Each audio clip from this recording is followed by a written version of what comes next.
Mum always used to say you can't do much about the weather, but I hope today she can work a bit of magic and get this to clear over fairly soon. Hilda Dorothy O'Sullivan was born at the Jardee Hospital on the 21st of February 1928. For those who have never heard of Jardee, it is a little town just south of Manjimup. I presume Father Mum was actually baptised in Manjimup.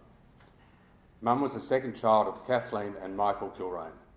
Kathleen and Michael settled in Manjimup in May 1925 on a group settlement farm in Dixvale Road, west of Manjimup.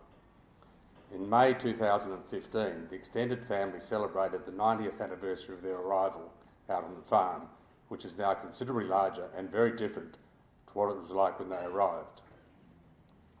The group settlement farms were 100 acres, with only 25 acres cleared when they moved to the farms. The remaining bush was cleared by hand with axes, saws and horses.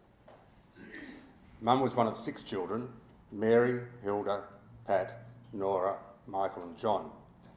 Sadly, Mary, Pat, John and now Mum have passed away in the last 3 years. The children attended the Dixvale School, which was next door to the farm.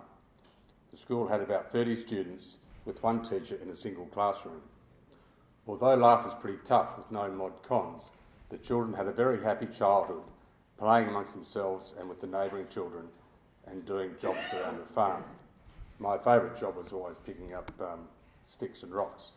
I must have got it from Mum. After primary school, Mum attended St Joseph's Convent in Manjimup, which is 7 miles from the farm. There were no school buses, so she rode her bike, and from personal experience, having ridden out to the farm with my brother Peter, there were some pretty big hills. We, however, never rode in the rain, as she did. After leaving school, Mum worked at the Manjimup Trading Company, still riding her bike into town. There she met Tom O'Sullivan, and they married in November 1950. Mum and Dad had 6 children: myself, Peter, Stephen, Maureen, Tricia, and finally Marianne. 17 grandchildren and 15 great-grandchildren. Mum was a huge support to Dad in his business activities, doing the bookwork with the old Kalamazoo system. No computers in those days. She cared for her children with unconditional love and support. She also supported Dad by cooking him slow-cooked South African fillet on a Friday night. In Dad's latter years, he suffered extended periods of ill health.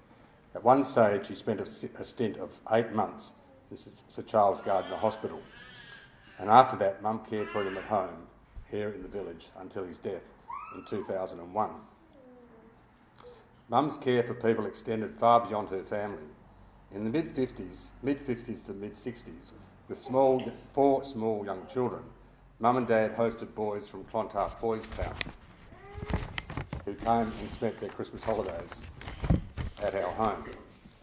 She also would have children home from the local school, St Joseph's, for lunch when a family had suffered some misfortune. The children from one family came every school day for 2 years. She was involved in the school tuck shop for 29 years, which must be some kind of record. She also worked at Vinnie's and visited people in the local hospital. Mum's life was defined by faith, family and friends. Mum's faith was very important to her and shaped her life. Her faith helped her deal with life's challenges. Mum lived for her family. She has been a wonderful role model and a tower of strength in her own quiet way. She has supported us all and has never been judgmental. She knew what everyone was up to and would keep the family up to date with various families' members' activities. She particularly enjoyed our annual family weekend away, which we will continue. There was nothing wrong with her hearing. She could listen to several conversations at one time, even ones from a fair distance. Mum treated everyone fairly. She was always very considerate and caring to others, and never had a bad word to say about anyone. She was always tolerant of opposing views and would listen to both sides of any discussion or argument, and she was also very, very loyal. Mum and Dad spent many happy years at Thomas Perrott Village. They moved here in 1991. Dad died 10 years later, and then Mum became much more involved in the community. She was an active member of the knitting group, knitting blankets for the needy in winter. She participated in activities and outings and was on the residence committee at some stage. She was happy to move into Joseph Cook Hostel in April this year, and we thank the staff who looked after her so well. I do think, though, that Mum would have been a pretty good patient and wouldn't have claimed too much, if at all. I would also like the residents of the village and from the hostel who helped Mum settle into the hostel. Mum was always fiercely independent. She never drove a car, though we did find a driver's licence, valid I think up to 2001 when we cleaned out her unit. Until fairly recently, she would catch a bus, train and another bus to visit her sister in a home in the northern suburbs. Oops, I'll lift one page off. But she was just a wonderful, wonderful mother, and we will never forget her. She was always interested in everyone. She liked to remind all of us, especially the Doctors members of the family, which is pretty well everyone, how well the Eagles were doing this year.